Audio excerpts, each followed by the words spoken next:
Haram love. This is a story of an unacceptable or forbidden love affair resulting from racist motives between a white Sudanese Arab girl and a black African Zanji boy from South Sudan. It was written in English and translated into Arabic by Dr. A. Ahmed. Copyright. All rights are reserved. No part of this book may be reproduced, stored in a retrieval system, or transmitted in any form or by any means without the prior written permission of the author except by a reviewer, who may cite brief passages from the review for printing in a general magazine, a school journal, or a university article. All characters in this love story are fictitious, and any resemblance to real people, living or dead, is purely coincidental. Chapter 44. Surprise police raid in India. The morning after his Arab wife fled Sudan, Deng's cousin, Christina, received Insaf at Bombay International Airport. The university student Christina was terrified when she saw that Insaf had arrived alone at the arrival hall. Her African cousin, Deng, called her by phone less than 24 hours ago and told her that he would travel by plane from Khartoum to Bombay with his Arab wife, Insaf. The sad face of the Arab wife conveyed the heartbreaking news before the matter could be expressed in her mouth through words. Christina was sad and cried for a while for her cousin when his wife told her what happened to him on the day she fled. With teary eyes and sad faces, the two girls took a taxi and headed to Christina's apartment. Deng's cousin lives in a beautiful apartment in a posh area of Bombay known as Bandra. She is a foreign student at the Faculty of Arts at the University of Bombay, studying economics and political science, and is in her third year of study. She lives in a beautiful apartment with her Nigerian boyfriend, Eddie. Her African lover is now in Nigeria for his summer vacation. Christina then asked the newly arrived Arab wife to take a quick shower, change her clothes, and have dinner. She promised that she would call Deng's parents and find out what happened to her cousin the day his Arab wife left. Shortly after dinner, the two girls went to sleep. The next morning, Christina left her apartment before Insaf even woke up. She wrote a small note and left it on the table near her guest's bed. She stated that she went on a short visit to one of her Sudanese friends and would return in 2 hours. The visiting Arab guest, Insaf, was awakened from her sleep by the ringing of the doorbell. She opened her eyes and looked at the time on the wall clock. It's 10:30 a.m. local Bombay time. Insaf looked at her wristwatch and found the time was 7 in the morning. India is located in the east and is therefore more than 3 hours ahead of Sudan, which is located in the center of the world. Therefore, the tourist visitor, Insaf, wondered about the time difference between the two countries, India and Sudan. The constant ringing of the bell forced her to get out of bed and approach the door. She opened the door and saw two young Sudanese boys. Without speaking to her, the two African boys entered the living room. Before they sat down, they introduced themselves to Insaf as one of them was Christina's brother and the other her cousin. Then they expressed their sadness and regret for what they learned through Christina about what happened to their cousin Deng Mujak Nasir. The two boys gave their names as Jimmy and Eric. Then the two visitors headed to the kitchen to prepare breakfast for the newly arrived guest. Shortly after, Insaf heard the doorbell ring again. She thought Christina had returned from her short visit. When she opened the door, she saw a couple who had also come to meet Christina. They're a Nigerian boyfriend and his Sudanese girlfriend. Then the Sudanese girl embraced the new guest and introduced herself as Julia and her Nigerian boyfriend, Felix. Insaf was a little puzzled by the beautiful dress and expensive jewelry Julia was wearing. She is also puzzled by the fact that the first two Sudanese girls she met in Bombay had Nigerian lovers. But the other factor that increased her admiration was the beautiful and large apartment in which her husband's cousin, Christina, lived. Deng's Arab wife, Insaf, had already noticed the fancy dress and expensive jewelry that her husband's African cousin was wearing last night when she came to receive her at Bombay International Airport. She appeared to her as a rich bride who married the richest groom in the world. Before she could solve the two puzzling questions, the new guest Insaf saw that Jimmy had brought her breakfast. Then he politely asked her to eat her first meal of the day in India. Christina returned 2 hours later after her brother and cousin came to see the Arab visitor, Insaf. She brought with her all kinds of food, fruits, and juices. Then she presented to all her guests the new Arab girl as the wife of her cousin Ding. She also told them that Insaf had come alone last night from Khartoum to Bombay. But she did not mention the reason her African cousin did not come with his Arab wife. After the brief introduction, Christina took her friend Julia into the kitchen to prepare lunch for everyone. The visiting Arab girl, Insaf, was left alone with the three boys. The beautiful Arab wife was upset by the way the young Nigerian man, Flex, kept looking at her face and legs. She's wearing one of Christina's nightgowns. The nightgown is short and small for her, so it reveals her sexy legs, thighs, hips, and big ass. Even her underwear like swimsuit and bra can be seen through the transparent white nightgown. This nightgown is worse than the revealing dress that the pimp, Haja Shada, forced her to wear in front of Sheikh Abdo. The beautiful and sexy Arab wife tried to ignore the lustful Nigerian young man, but the African student kept staring at her like a hungry wolf who saw a stray deer or a tramp who saw a completely naked street prostitute. The young Sudanese man, Arik, angered her even more when he turned on the tape recorder. The rock music is so loud that Insaf expected the Indian neighbors to get upset and come and protest. Jimmy also turned on the TV and turned the volume up to the highest level so he could hear the news. The apartment has turned into a night disco. Meanwhile, the two African girls, Christina and Julia, are talking and laughing in the kitchen while preparing food. The new guest, Insaf, felt out of place in this noisy atmosphere, like a fish out of water. Christina's apartment in Bombay is 100 times larger than the lover's small love nest in the outskirts of Khartoum. Moreover, the rich cousin's comfortable life in India is 1,000,000 times more luxurious than her cousin Deng's miserable life in their little shack in a shanty town in Sudan with his beautiful Arab wife, Insaf. Then the doorbell started ringing again. The new Arab girl deliberately ignored the bell and waited for one of the three boys to answer it. She doesn't want to walk to the door and let the voluptuous African young man see her big buttocks and little red underwear through the sheer white nightgown she's wearing. Insaf left her bag with all her dresses, underwear, and shoes in Sudan on the day she fled from the two Arab police officers who raided their shack and tried to arrest them for breaking the Sharia law, living together, and committing adultery. The three boys also ignored the repeated ringing and remained sitting as if the knocking visitor did not concern them. The doorbell became part of the loud music and high television volume and made Insaf annoyed more. Then the knocker started knocking on the door with both hands as if he wanted to break it out of anger. Christina quickly came out of the kitchen and pulled the door open. Immediately, 4 Indian men rushed into the apartment. The young Nigerian man ran towards the window, but one of the men stopped him. One of the 4 Indian men shouted, "Stop there, or I will shoot you and kill you like a stray dog." Insaf opened her mouth and eyes when she saw the 4 men pointing their pistols at the Nigerian foreign student who tried to escape and jump out of the window. "You should all go to one side," another man told the group of friends. Then the 3 other Indian men scattered inside the apartment. One man rushed into the room where Insaf spent the night, another into Christina's room, and a third into the kitchen. Julia was escorted from the kitchen into the living room with a gun pointed at her head. The newly arrived Sudanese girl, Insaf, and her companions were all ordered to kneel and place their hands on their heads.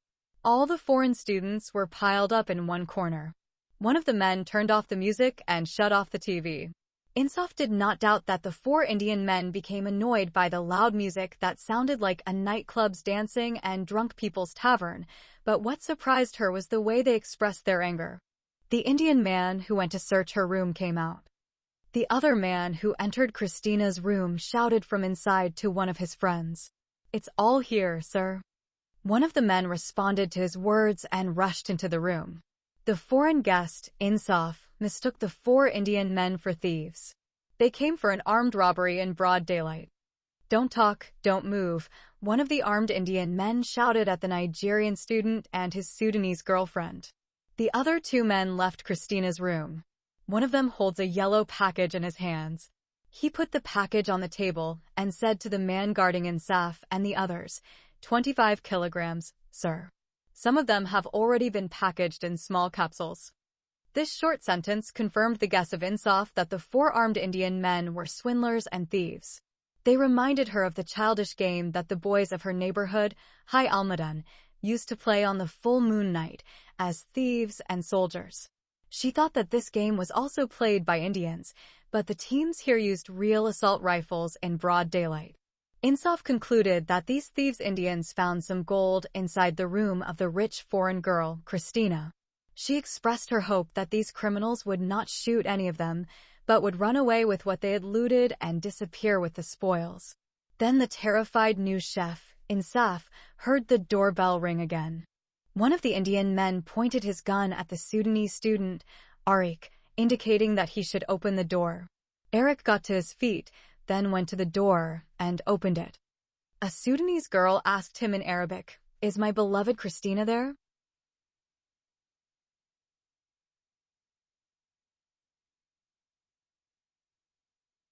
Before Arik could answer the question, one of the thieving Indian men pulled him away.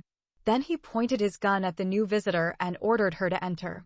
A short Sudanese girl entered, followed by a tall Sudanese boy. "Sir," said the tall Sudanese boy, "we have come to visit our friend Christina."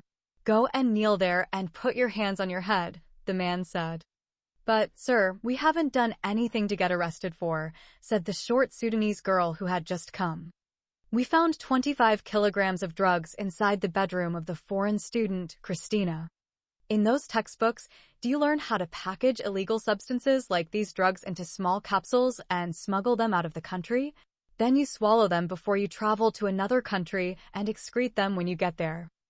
Christina said, "Sir, officer, I did not know that these drugs were hidden in a bag inside my room.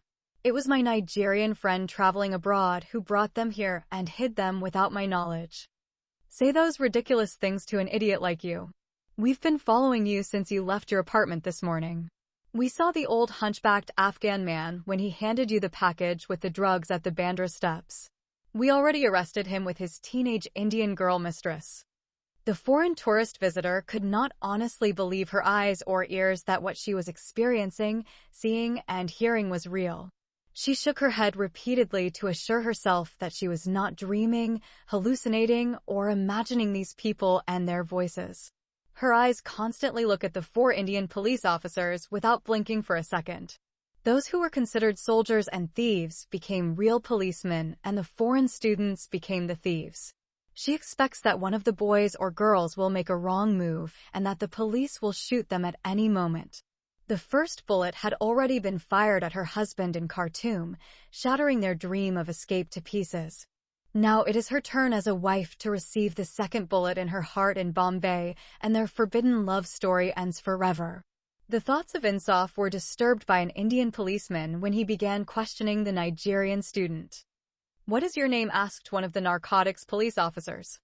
The African foreign student replied, "My name is Felix Amba." "What is your nationality?" "I am Nigerian." "Are there any other Nigerian boys or girls here?" Jimmy said, "We are all Sudanese foreign students studying at the University of Bombay, and we have student visas. Each of you should come and print his name and address in this register. And do not forget to mention the name of your college at the University of Mumbai." Insaf is the last foreign defendant to sign her name. The Indian policeman stopped her and shouted at her, "Why didn't you write your address and the name of your university college?" "I don't live here in India, sir," said the new guest girl, Insaf, fearfully. "I arrived from Sudan last night." "So, you are one of those foreign students who smuggle drugs out of the country, swallow them in your stomach before you travel to another country, and then excrete them through your ass when you get there." "I have never seen or know what drugs look like.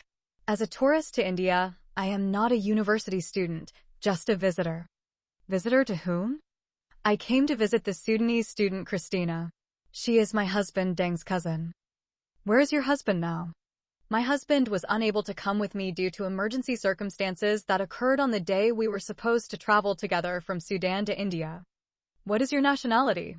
"I am a Sudanese girl." "But you don't look like a black Negro African girl like those foreign African students." "I am a Sudanese Arab girl from northern Sudan." "How old are you?" I am 18 years old. Where's your Sudanese passport? It's inside my handbag in that room. Ram, follow her and let her show you where she keeps her passport. Be careful not to let her trick you and jump out the window and run away from you. Insaf trembled like a reed as she led the policeman into the room to show him her passport while he pointed his gun at her head as if she were a dangerous criminal or a notorious drug smuggler who frequented prisons. When she found her travel papers, she handed them to the policeman, who took her to the living room and made her kneel as if she was praying to the devil, then returned to his previous position. The first policeman opened her passport and searched all its pages. Then he placed it near the illicit drug package bag. Is there anyone else with his passport? The short Sudanese girl said, Yes, sir, I am on my way to the Criminal Investigation Department office to renew my residence permit as a foreign student in India. Take it out and put it on that table. When the girl put her passport near Insaf's passport, the narcotics policeman said to her, You do not need to renew your residency as a student in India anymore. The law will allow you to live for 14 years in India while you are in prison. The unexpected legal news sentence made the short Sudanese girl and others cry. The same Indian policeman, leading the raiding group, shouted, Stack them all into the police car. Before the other 3 policemen conducted their commander's order, they heard a girl's voice calling Christina's name from under the living room window. Julia, Christina said to her Sudanese friend in Arabic, This is Mary. Tell her to go away before the Indian police arrest her too. Julia screamed in Arabic and frightened the Sudanese girl, Mary, and asked her to run away from the police. The boss asked, Who is she calling you by name, Christina? I don't know who she is, sir.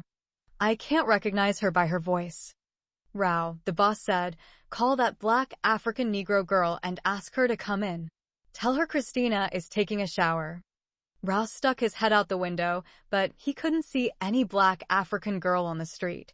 He then said, She ran away, sir, because I did not see any foreign Negro girl, black as coal, in the street. The commander shouted, Hurry up and tie them together, and if anyone tries to act funny or tries to escape, shoot him in the head. The 3 policemen obeyed their superior's order and tied the 4 boys together, and the 4 Sudanese girls were tied together with long ropes as well. When the Sudanese Arab foreign tourist girl accused of drug smuggling was taken out of the apartment of her African husband's cousin with the 3 other girls, she saw a large crowd of Indians gathered in front of the outside door. Then the Arab wife, Insaf, remembered her African husband, Dang, who was killed by the police in their home country. She began to cry bitterly while her beautiful eyes shed many hot tears over the 2 disasters that had happened to them in Sudan and India.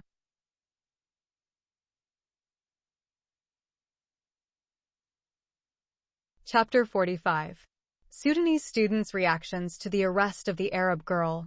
All Sudanese students studying at Bombay University condemned Christina's friendship with the Nigerian student Eddie. Her wealthy lifestyle confirmed the students' suspicions that she was involved in drug trafficking with her African boyfriend. Therefore, the South Sudan Students Association boycotted Christina and threatened to boycott any Sudanese boy or girl associated with her. Despite this, some girls and boys from South Sudan continued to communicate with her secretly. Some Sudanese girls like Julia, Rebecca, and Mary even fell in love with Nigerian students like her. When Christina began to influence other African girls, the Sudanese students quarreled with her. She and her 2 friends, Julia and Mary, challenged them and threatened to report their threats to the Indian police. Since that day, most foreign students from Sudan have washed their hands of Christina, Julian, and Mary. Howbeit, the born-again Christian Sudanese student Adam is one of the boys who did not accept the decision of the South Sudanese students. Being an active Christian boy, he believes Sister Christina should be given a chance to repent of her bad choices. He would always visit her beautiful apartment and talk to her about God's love. On the day of the drug police's mass arrest, he was at a day-long leaders' meeting at church. During his lunch break, he decided to go and preach the gospel to the lost Christian girl. He accidentally met the Sudanese student Jessica at the bus station in the luxurious Bandra neighborhood and accompanied her to Christina's apartment. Unfortunately, the two got into the middle of attending a drug police raid. The arrest of the 4 Sudanese girls and 3 boys, who are foreign students from South Sudan, is shocking news in Bombay. Never before in India has a Sudanese student been caught smuggling drugs. The arrest of the Sudanese Christian student, Adam, who is committed to the teachings of the Holy Bible, had a major impact on his church.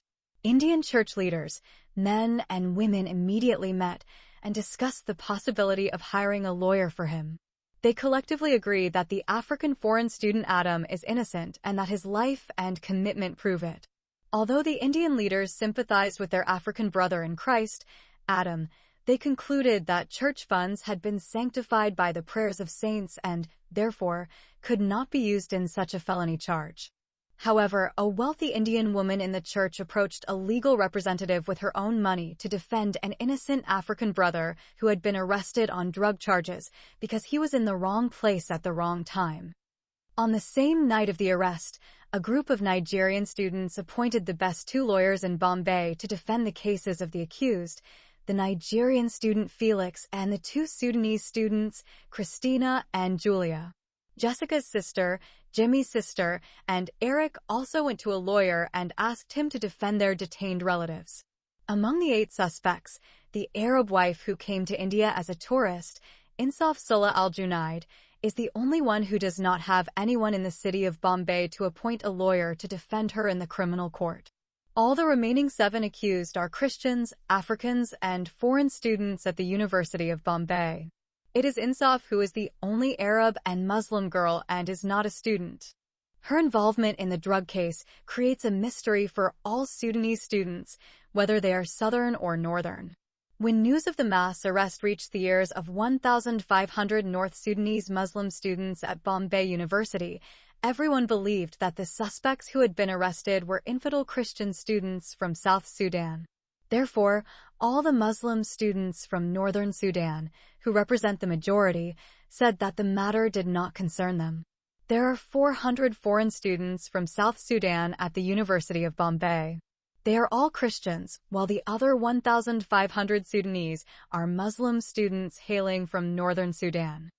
Despite this, the first group of visitors who came to the prison and then returned to the other Sudanese students returned with shocking news to everyone who heard that a Northern girl was among those detained on charges of drug smuggling. Impossible, all the Muslim Northern Arab students shouted in unison. None of them believed that a Northern Arab Muslim girl could love a drug-dealing Nigerian black student. For them, this is something impossible to believe. Another group of South Sudanese students went to the women's prison and returned with the same report. The leader of the Muslim Brotherhood shouted, "They are liars." I would have believed them if they had said that the Arabian Sea changed its natural course and was flowing from Bombay to New Delhi, but I cannot believe that an Arab Muslim girl was arrested on drug charges.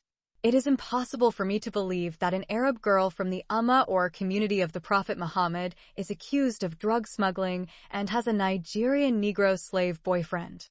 But the educated, liberal, atheist and feminist Sudanese students took the matter seriously and sent 3 representatives to verify the report of the students from South Sudan. These representatives paid a surprise visit to the 4 accused Sudanese girls in the women's prison and confirmed the report.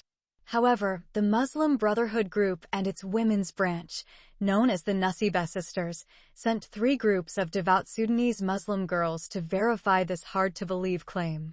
The first group went and came back with information that was half true and half false. They said they had seen the accused girl in question, but it was possible that she had a Southern mother and a Northern father. As for the second group of Nasiba's sisters, they brought 2/3 truth and 1/3 dishonesty. They claimed that the girl was really a white Northerner, but was born and raised in South Sudan. She does not speak Arabic fluently and is not a complete Muslim girl. The Muslim Brotherhood asked the Muslim sisters what they meant by her not being a completely Muslim girl. One of the girls said that the detained Northern girl could not be considered a real Muslim woman because she did not speak pure Arabic. She speaks broken Arabic known in South Sudan as Juba Arabic.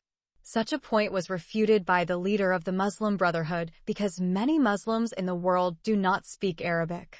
Another girl confirmed her point of view, saying that the detained Arab girl could not be a true Muslimah because she grew up in a non-Muslim society influenced by African and Christian cultures. This argument was also rejected on the grounds that many Muslims live in Western and Christian countries and are not influenced by these infidels and atheists. The third girl said that if the accused Arab girl were a Muslim, how could she mix with Christian Southerners involved in the drug trade? Everyone accepts this point of view as completely justified. However, the leader, the Muslim prince, rejected it again, saying that Muslims sometimes follow in the footsteps of Satan. To solve this problem, the third group of Muslim sisters was sent to the women's prison in Bombay. This latest group of the Nasiba sisters revealed the honest and complete truth about the identity of the accused girl in question. According to their report, the name of the detained girl is Insaf Sulla al-Junaid. She was born and raised in the city of Gedaref to Arab, Northern, and Muslim parents and from the Arab Shakia tribe. Moreover, she is 100% Arab girl and speaks Arabic fluently. Once it was established that this undeniable fact was completely satisfactory to the Muslim Brotherhood and the Nasiba sisters, another important question was raised. How did this free Arab Muslim woman fall into the hands of these infidel Christian Southern boys and girls? Unless this important question is answered, the leader of the Northern Sudanese Students' Union, the Emir of the Muslim Brotherhood, the Sheikh of Ansar al-Sunnah al-Muhammadiyah, and their followers decided not to interfere and commit themselves to helping the girl. Therefore, the fourth group of Muslim and atheist girls from the north was delegated to investigate the matter. This group of religious and secular women brought another piece of information that broke the previous record. They collectively stated that the girl is married to a Southerner named Dangmajok Nasser and that she is pregnant and carrying his baby in her womb. This latest information caused a major dispute among Sudanese and foreign students at the University of Bombay. The dispute arose from the important question of whether such a girl should be helped or not. The matter has become a subject of controversy, dispute, and disagreement, and is about to cause a dangerous division between the sons and daughters of one nation. To avoid division between male and female students in the diaspora, the decision-making committee met to discuss the grave issue. The committee members agreed on the need to resolve the dispute by a general vote among the students and choose the decision with a majority of votes. Those who thought the union should help the Arab girl were asked to write "yes" on a small piece of paper and place it inside the ballot box. Likewise, opponents must write "no" and must throw their papers into the same box. 220 students voted negatively. 50 students voted neutrally by dropping blank papers into the ballot box. Sudanese gays, lesbians, and atheists have been accused of this kind of ambiguous and ridiculous voting. Even a few feminist students were considered contemptible hypocrites and apostates of Islam. 70 male or female students did not vote at all. The so-called semi-Muslim brothers, semi-Muslim sisters, and semi-atheists, both males and females, have been accused of this.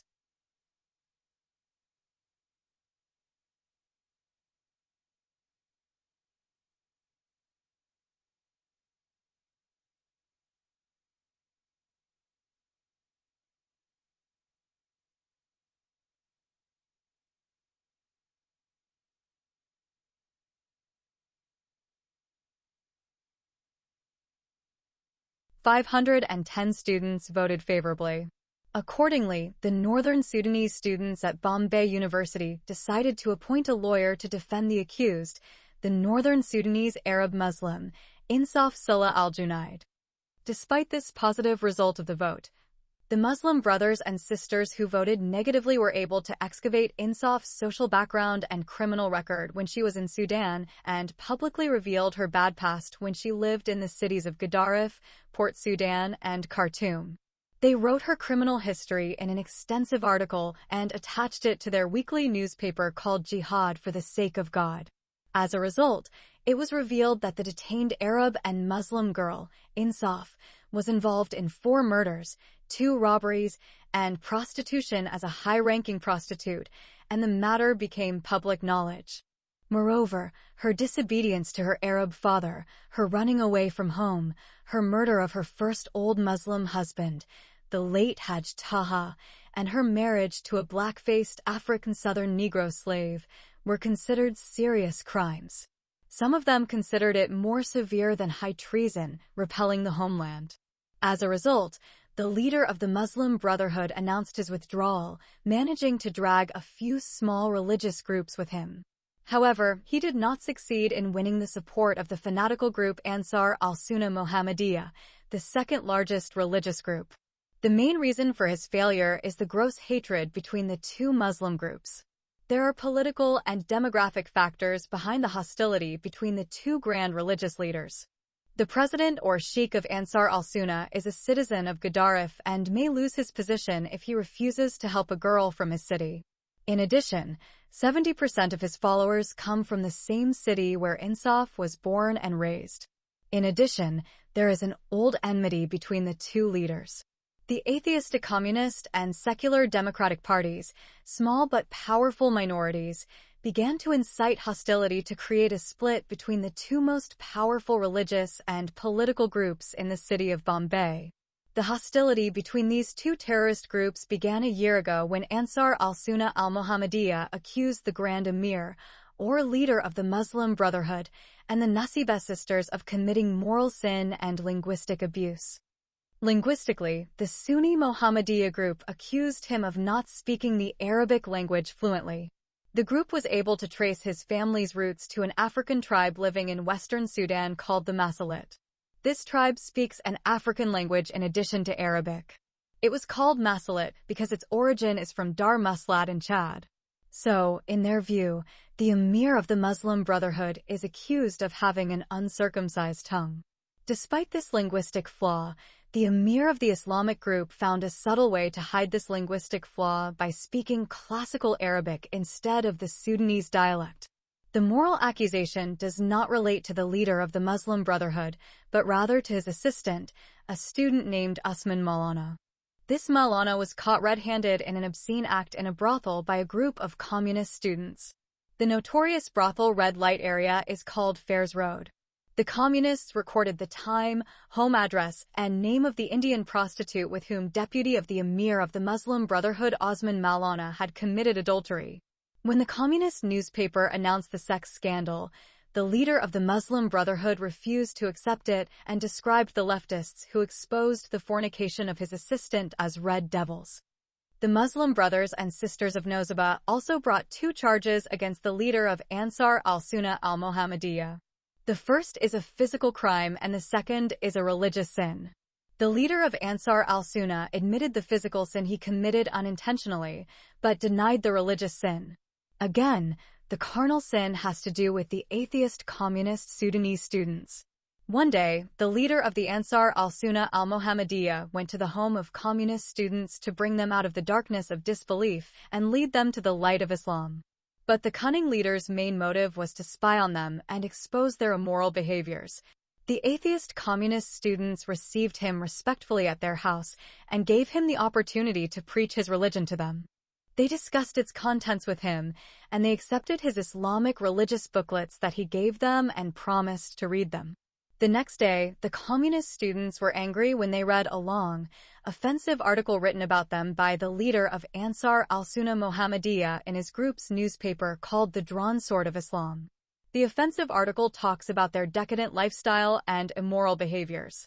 In his article, he described them as stray dogs, whose dirty bodies smelled of alcohol, and whose clothes were moldy and stinking and reeked of impurity from the filth of adultery, prostitution, and sodomy. Sudanese prostitutes, Indian sluts, and Nepalese hookers live with them in sexual cohabitation without marriage. The walls of their house are decorated with naked infidel movie stars and American rock singers.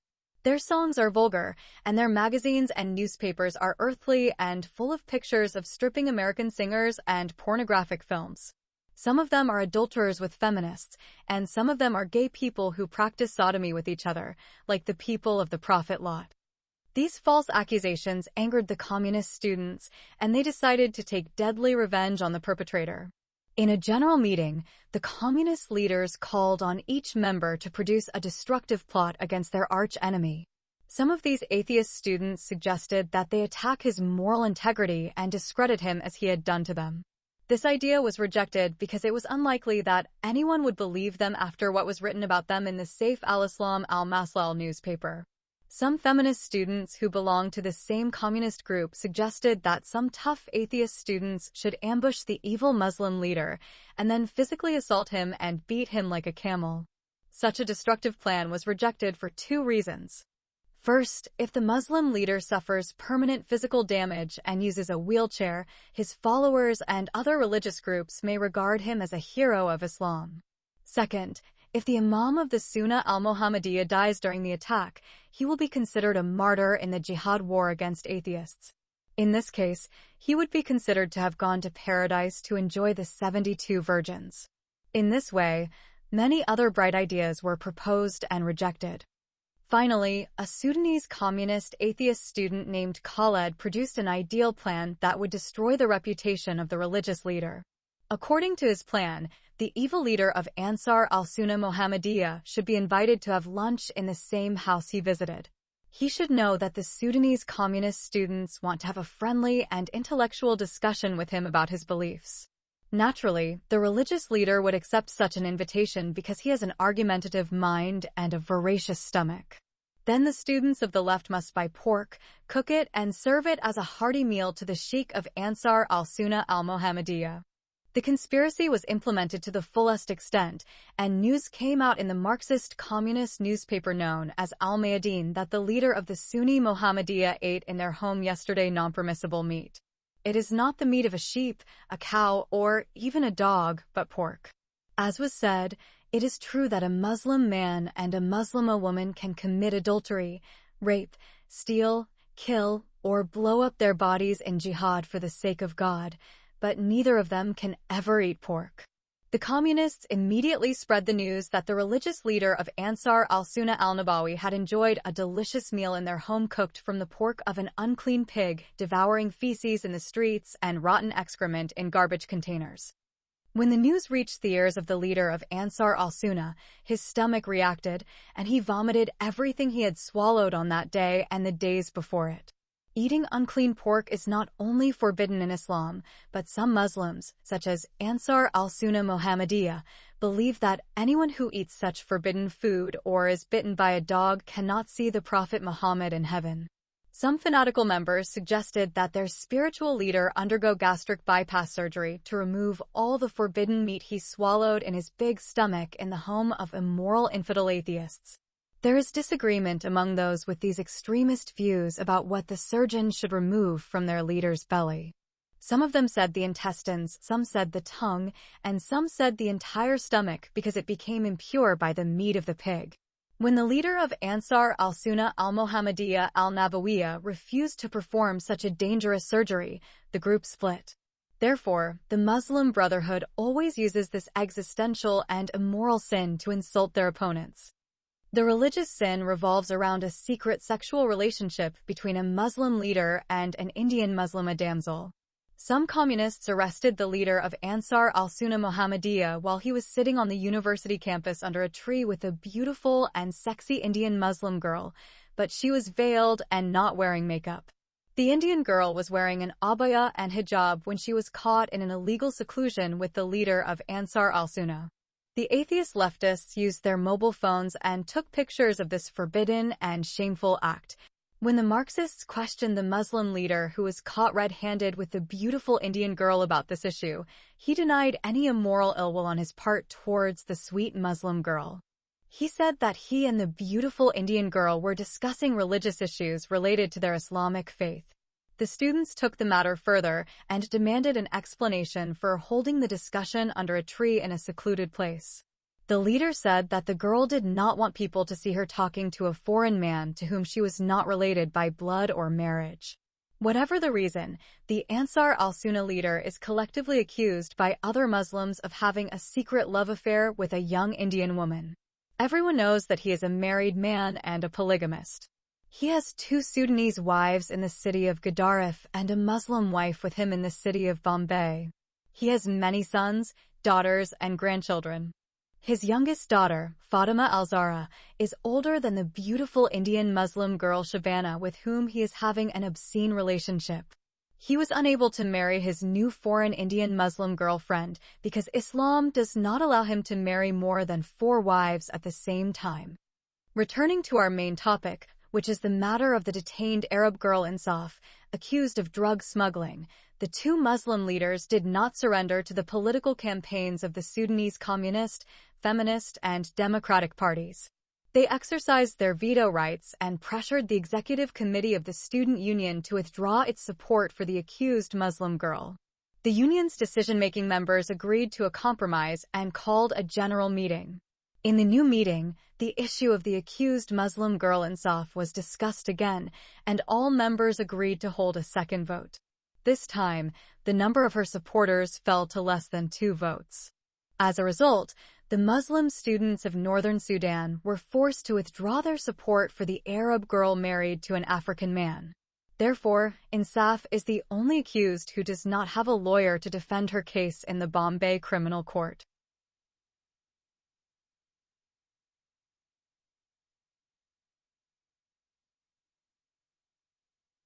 Chapter 46. The brothel prostitute and drug dealer. 2 weeks later, the accused Arab wife Insaf Sulla al-Junaid was transferred along with the other suspects to the criminal court in the Churchgate area in downtown Bombay, which is the largest cosmopolitan city of India. Upon their arrival, Insaf was astonished to see about 500 Sudanese students gathered in the court complex. Most of them are northern Arabs like her. Besides them, there is a large number of African students. As soon as Insaf got out of the police vehicle, hundreds of students from the north of her country surrounded her. She happens to be wearing the same transparent white nightgown that exposes her large buttocks and big breasts, and her small red underwear is also visible. Her big breasts were covered by a red bra that everyone could see through the transparent white nightgown. Even a street hooker or a brothel prostitute may not agree to appear in a public place in such a revealing dress. Even the bad dress that the pimp Haja Shah bought and the prison administration forced her to wear on the day of her 3rd session was not like this. On the day of her arrest, the Indian police did not allow the Arab wife Insaf to change her nightgown and wear modest clothing. She came from Sudan to India with only 1 dress and 1 pair of shoes that she was wearing on her body and feet on the day of her arrival. She left all her dresses, other underwear, and shoes with her African husband, Ding, in their small hut. She changed her dress and put on her husband's cousin Christina's nightgown the night she arrived at her apartment. From then on, for 2 weeks in the women's prison in Bombay, she wore the same nightgown on her body. This transparent nightie made her red panty, bra, and other private parts completely visible. As we mentioned above, this immodest and scandalous nightgown belongs to her husband's African cousin, Christina. She is the evil drug dealer who gets Insaf and some other suspected foreign students into felony trouble with the Indian narcotics police. Then the Arab wife began to hear many sons and daughters of her motherland speaking to her in Arabic. They question her involvement in the drug charge. Some of them expressed their regret at seeing a beautiful white Sudanese Arab girl among the suspected black African women. Others told her that she had brought shame to Sudan by being involved in drug smuggling charges with these black bitches. Insaf ignored their hurtful remarks and obscene questions, bowed her head down, and avoided looking at them. However, a conversation between 2 boys from northern Sudan touched her heart deeply and caused hot tears to fall from her beautiful eyes. One student asked another student in Arabic, how did that black southern Negro slave convince her to marry him? His friend replied, "Love is blind." The 2 Sudanese boys talk loudly on purpose to make her hear them. I don't think a beautiful white Arab girl like this could fall in love with a black Negro slave from South Sudan. He is from a wealthy southern family living in northern Sudan.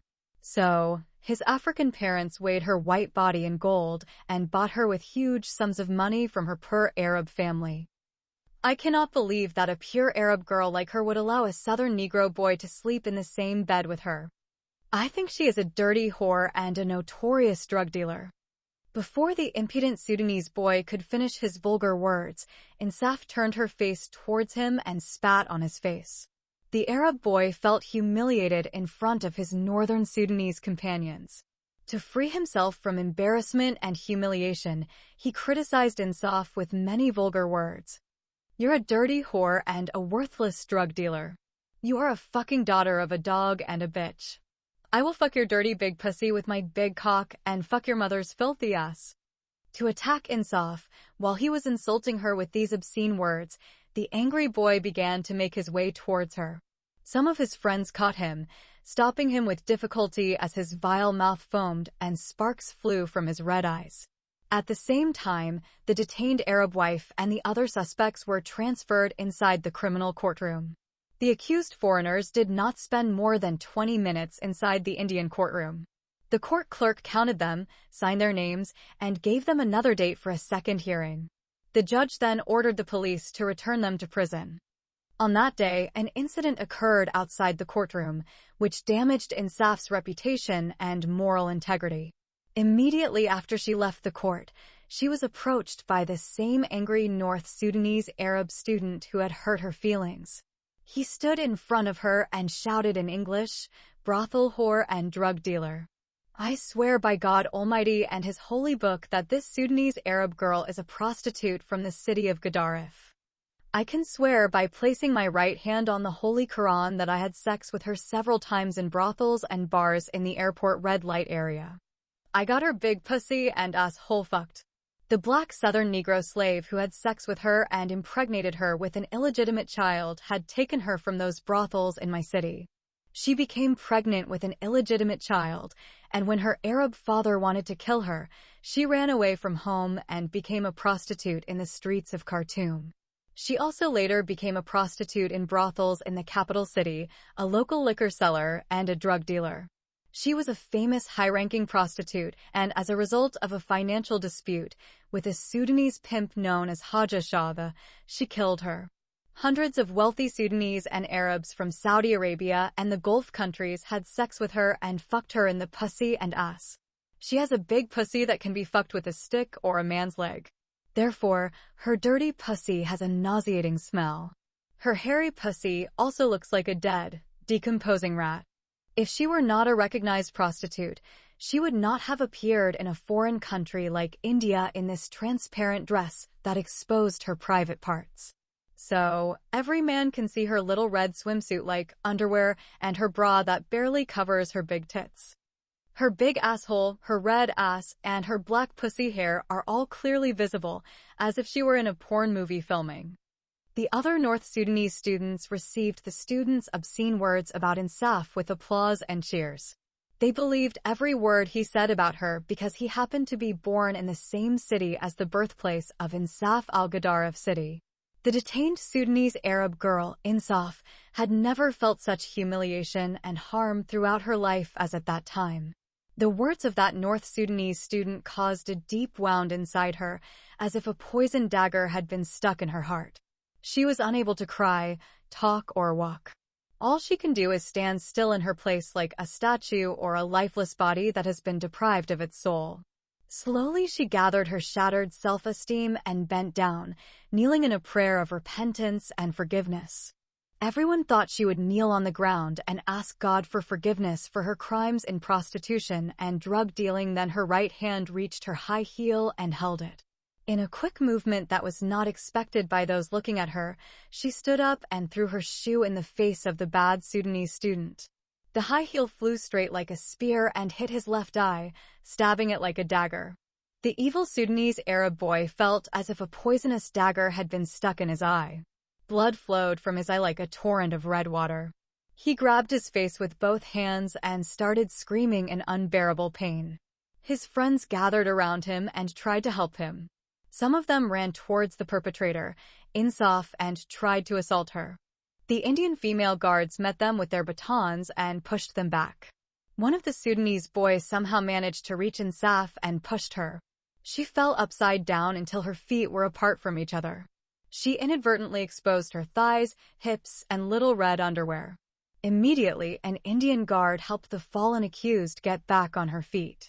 Another guard shouted at another detained Sudanese girl and asked her why the foreign defendant, Insaf, stabbed her high-heeled shoe in the face of the foreign student and blinded his eye. The main accused in the drug case, Christina, replied, because he called her a dirty whore and a drug dealer. An Indian policewoman told the other female guards, quickly put her in the car before they attack her again. The guards then pulled Insaf's hands and pushed her into the police car. When the cart started moving, the Arab girl began to hear hundreds of voices shouting at her in Arabic, the Sudanese prostitute and drug dealer. The bad student's eye injury did not cause as much damage to Insaf as it did to her name and reputation in the Indian media. That Sudanese foreign student already had a criminal record with the Bombay police for sexually harassing an Indian woman. When the quarrel occurred between the accused, Insaf, and that foreign student, some Indian female journalists were present. The female journalists reporting the news believed the foreign student's insults about the accused and developed them into a big story. The bad Sudanese student had spoken his lies and shameful claims about the foreign suspect Insaf in both English and Arabic. Some of the most famous local newspapers in the city of Bombay, such as Asian Age and the Times of India, included long articles on the front pages about the bloody incident. The Times of India newspaper chose an attractive headline: an Arab prostitute named Insaf Salah al-Junaid assaults a Sudanese foreign student in the Bombay criminal court by gouging out his left eye by hitting him with her high-heeled shoe. The newspaper The Asian Age reported the incident under an article titled, "An Arab foreign prostitute accused of drug trafficking assaults a Sudanese foreign student in the Bombay criminal court. He was attacked in front of the prison guards and his left eye was blinded by one of her high heels." Each article showed a picture of the foreign Arab defendant, Insaf, while female prison guards were dragging her toward their car. Another press photo showed her throwing her black high heel at the evil Sudanese foreign student. As for the third scandalous photo, it showed her at the moment she got pushed by another foreign student and fell on her back, revealing her bare white thighs and hips and her small red underwear. The popular newspaper's articles also recounted the drug charges against the detained Arab foreigner and other suspects. The article writers focused more on the female foreigner Insaf not only because of her bloody fight with the Sudanese student, but because she was arrested on drug smuggling charge. According to reports they obtained from the Bombay anti-drug trafficking police, the foreign Arab defendant, Insaf, flew from Sudan to India one day before the mass police arrest. She is neither a resident of India nor a foreign student. She came to the country as a tourist girl. The main purpose of her short visit is to smuggle drugs out of India and take them to a Western foreign country. She represented foreign hands abroad. Although she was traveling on a Sudanese passport, the police suspected her identity. She doesn't look like a black African girl at all. The color of her white skin, her long hair, and the beauty of her face all indicate that she is a young Arab woman or an Iranian girl. Anti-narcotics police officers took her fingerprints and are now conducting a thorough investigation into the charge against her. According to Anti-Narcotics Police Chief Krishna Ram Parasad, a comprehensive investigation into her past outside the country may reveal a previous criminal record of the accused foreign girl, Insaf Salah al-Junaid. Those false negative reports by the anti-narcotics police that appeared in the famous local newspapers made all Sudanese students hate the Northern Arab Muslim girl even more and consider her a disgrace to the bright name of Sudan.